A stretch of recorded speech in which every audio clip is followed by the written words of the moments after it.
Assalamualaikum everyone, it's me, Pira Tahir.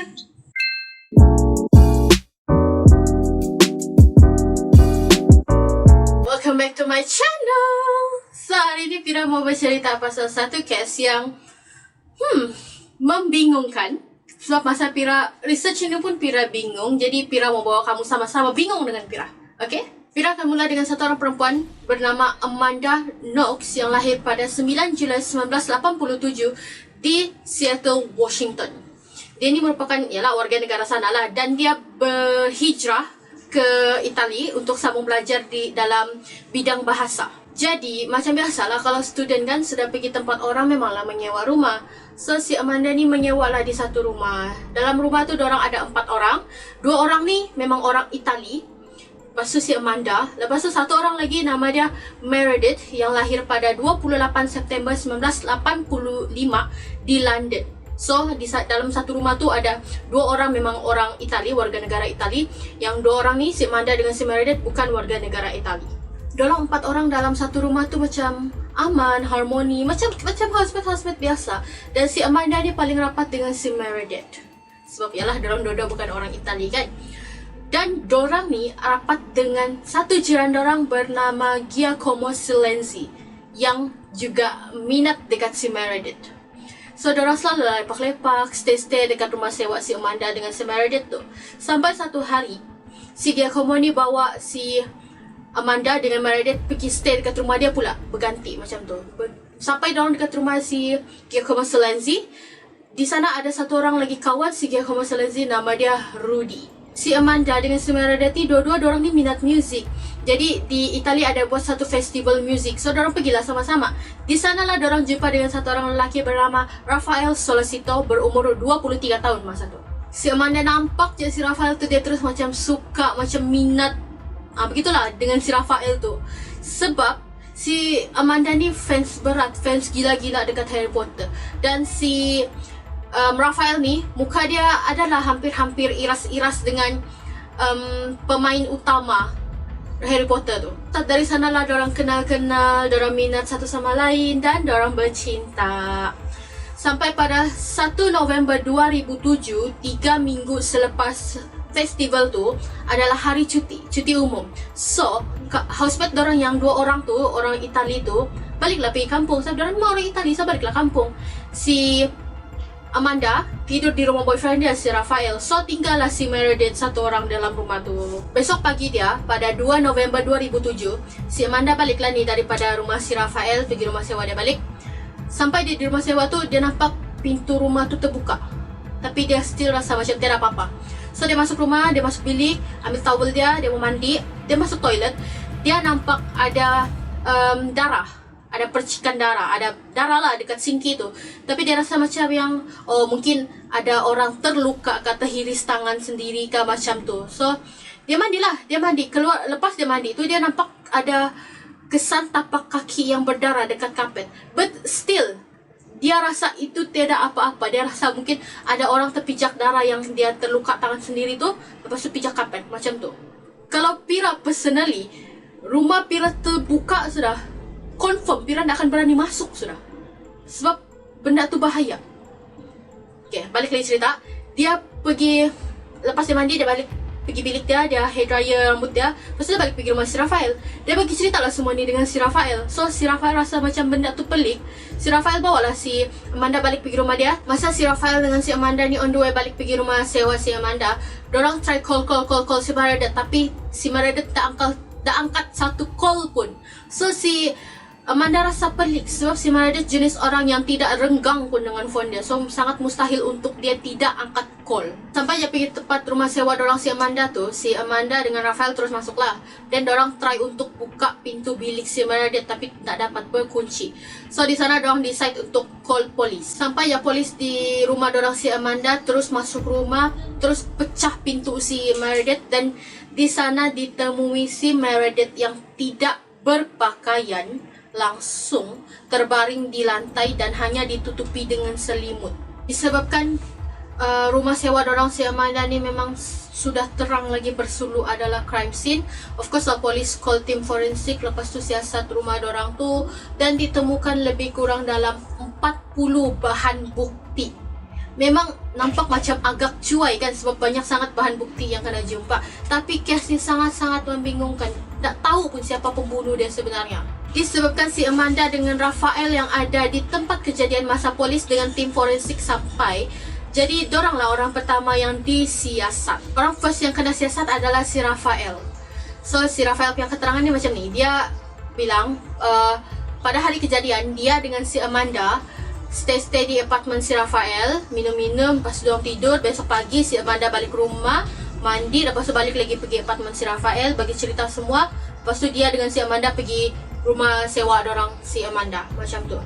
Tapi mungkin adalah polis bagi cerita lagi kan, polis tanya lagi kan beberapa soalan dekat si Rafael. Dan siasatan tu berjalan dengan dalam jangka masa yang sangat lama.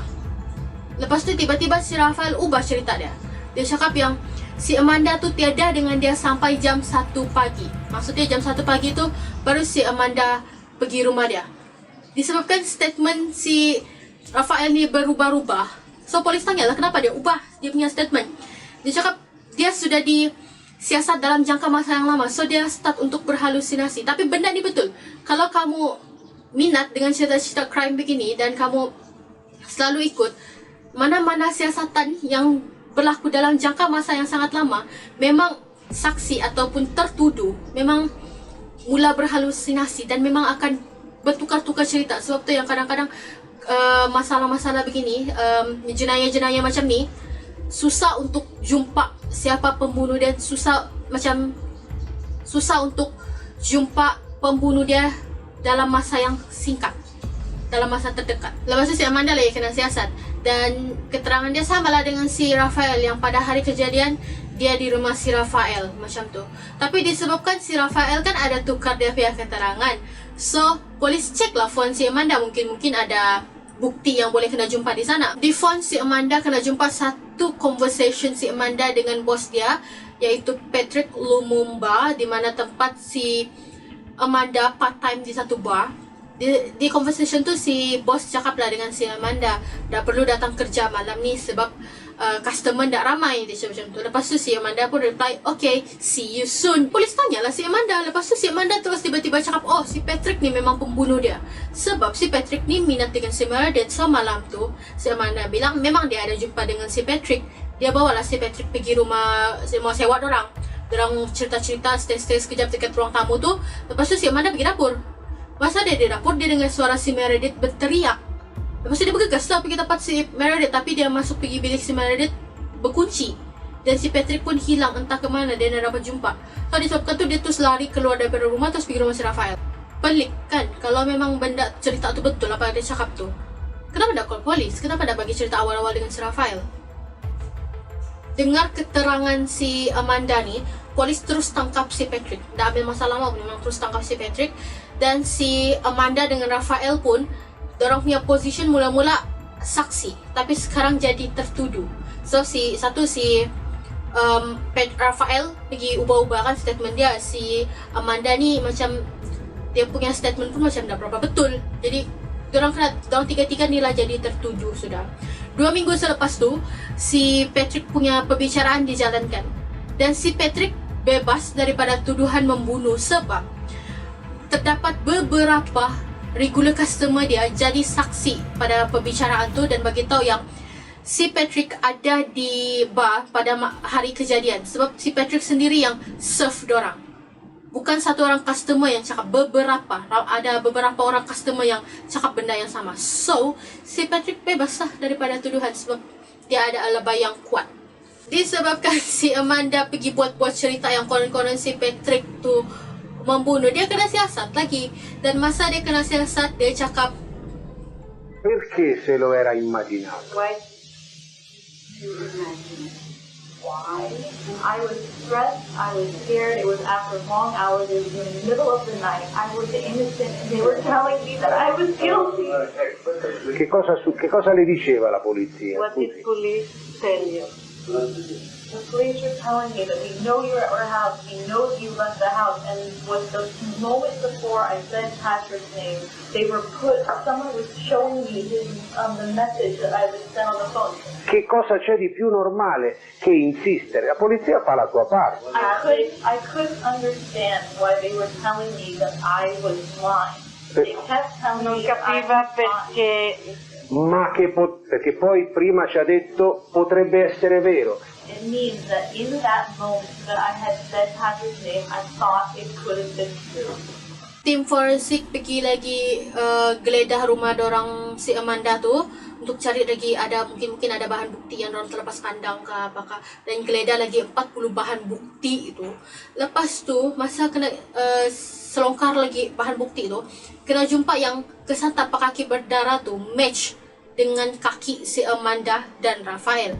Bermaksud bukan hanya satu kesan tapak kaki kena jumpa, beberapa kesan tapak kaki kena jumpa, iaitu di bilik si Meredith ada, di tandas pun ada. Lepas tu dari bilik si Meredith menuju pergi ruang tamu, pergi pintu depan tu pun ada beberapa kesan tapak kaki yang match dengan si Amanda dan Rafael. Pisau yang dijumpai di tempat kejadian di bilik si Meredith tu ada DNA si Amanda dan juga DNA si Meredith, dan dipercayai dorang ni mungkin ada bergelut, mungkin si Meredith ada macam self defense lagi kan. Lepas tu selongkar lagi di bantal, selimut dan tali pakaian dalam si Meredith dijumpai satu lagi DNA baru, iaitu DNA si Rudy. Disebabkan DNA dia kena jumpa kan di tempat kejadian, jadi si Rudy pun jadi tertuduh lah. Masa si Rudy mau kena tangkap, dia sudah terbang pergi Jerman, dan polis Italia bekerjasama dengan polis Jerman untuk tangkap si Rudy dan terbangkan balik si Rudy pergi Italia untuk dibicarakan. Pada 18 September 2008, selepas setahun si Amanda, Rafael dengan Rudy ni kena penjarakan, perbicaraan si Rudy dijalankan dulu. Si Rudy punya statement macam ni. Pada hari kejadian malam tu, si Meredith jemput dia pergi rumah dorang, dekat rumah sewa si Meredith dengan Amanda tu. So, si Rudy pergilah. Lepas tu dorang cerita-cerita, stay, dan si Meredith mengadulah dengan si Rudy pasal perangai si Amanda. Si Amanda begitu, begini, dia curi duit si Meredith, macam ni. So, si Rudy pun kasih cool down lah, kasih chill si Meredith. Then, dia pergi toilet. Masa dia masuk toilet tu, dia dengar suara si Amanda dengan si Meredith bergaduh. Tapi dia macam, dia tak peduli, mungkin masalah perempuan kan, so buat apa dia mau peduli macam tu. Sampai dia dengar suara si Meredith teriak, baru dia keluar daripada toilet. Masa dia keluar daripada toilet tu, menuju pergi bilik si Meredith, dia nampak satu orang lelaki acukan pisau dekat dia. Lepas lelaki tu acukan pisau dekat si Rudy, lelaki tu dengan si Amanda terus keluar daripada rumah. And then si Rudy nampak si Meredith berdarah-darah tu. Lepas tu dia pergi ambil towel, try untuk stopkan darah tu, tapi gagal. Disebabkan tu dia panik, dia terus keluar daripada rumah tu. Apa yang dah masuk akal, mana-mana pembunuh, kalau dorang nampak ada saksi yang nampak dorang buat jenayah tu, memang saksi tu pun memang kena. Tak akanlah kena acu pisau lepas pembunuh tu lari. Mustahil, sangat-sangat mustahil. Lepas tu, kenapa tak call polis, tak call ambulance right after dia nampak si Meredith tu berdarah-darah macam tu? Kenapa keluar rumah? Mungkin sebab panik kan. Sebab kita kadang-kadang kalau panik, kita tak dapat berfikir dengan betul. Mungkin. Tapi disebabkan hakim anggap statement si Rudy ni tidak masuk akal, dan Pira sendiri pun anggap tidak masuk akal. So disebabkan tu si Rudy ni dikenakan hukuman penjara 30 tahun. Pada 4 Disember 2009, perbicaraan dorang si Amanda dengan Rafael dijalankan, dan tim forensik bawa satu lagi bahan bukti, iaitu koyakan daripada tali pakaian dalam si Meredith yang ada DNA si Rafael. So disebabkan ni, si Amanda dengan Rafael dikatakan bersalah atas pembunuhan si Meredith. So si Amanda dikenakan hukuman 26 tahun penjara, manakala Rafael 25 tahun penjara. Tapi peguam dan keluarga si Amanda dengan Rafael ni tetap rasa yang dorang ni tak bersalah, tetap bertegas juga yang anak dorang ni tak bersalah. So dorang buat rayuan untuk perbicaraan ulang, dan diterima. Pada 24 November 2010, pembicaraan ulang dilakukan, pembicaraan kedua untuk kes dorang ni. Di pembicaraan yang kedua ni, hakim tidak gunakan tim forensik yang memang siasat bahan-bahan bukti dalam kes ni. Hakim guna tim forensik yang lain untuk kaji, untuk siasat bahan-bahan bukti ni semua, dan ditemukan lebih kurang dalam 35 mistakes, error dalam bahan bukti ni semua. Contoh dia macam satu koyakan daripada tali pakaian dalam si Meredith tu kena jumpa 46 hari selepas mayat si Meredith ditemui.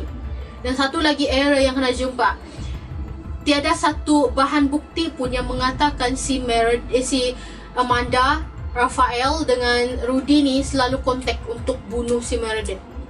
So disebabkan ni, dorang menang kes dan dorang dibebaskan. Lepas 3 tahun dipenjarakan, lepas bebas, si Amanda ni baliklah pergi Seattle. Kejeraan kali kan di Itali, kena tuduh membunuh begitu. Baliklah dia pergi Seattle. Pada 26 Mac 2013, kerajaan Itali rasa macam dah puas hati. Diorang tetap rasa yang Amanda dengan Raphael ni memang pembunuh si Meredith. So diorang selongkar lagi lah rumah si Raphael dan ditemukan satu pisau yang ada di DNA si Amanda. Jadi disebabkan tu pada 30 Januari 2014, perbicaraan kali ketiga dijalankan lagi atas kes ni. Selepas 12 jam perbicaraan ni dijalankan, si Amanda dengan Raphael dikatakan bersalah sekali lagi atas pembunuhan Meredith Kercher pada tahun 2007. Si Amanda dikenakan hukuman 28 tahun penjara, si Raphael dikenakan hukuman 25 tahun penjara. Tapi macam yang sebelum ni jugalah, peguam dan family si Amanda dengan Raphael ni tetap tak puas hati dan dorang buat lagi rayuan untuk dilakukan perbicaraan ulang dan diterima lagi. So, pada 27 Mac 2015, perbicaraan yang paling terakhir sudah dilakukan dan di perbicaraan ni dorang berdua dikatakan tidak bersalah lagi, bebas sebab banyak error dekat DNA tu. Jadi conclusion untuk kes ni, konon-kononnya si Rudy lah yang buat macam tu. So dia lah yang kena penjara 30 tahun tu. Si Amanda dengan Raphael bebas.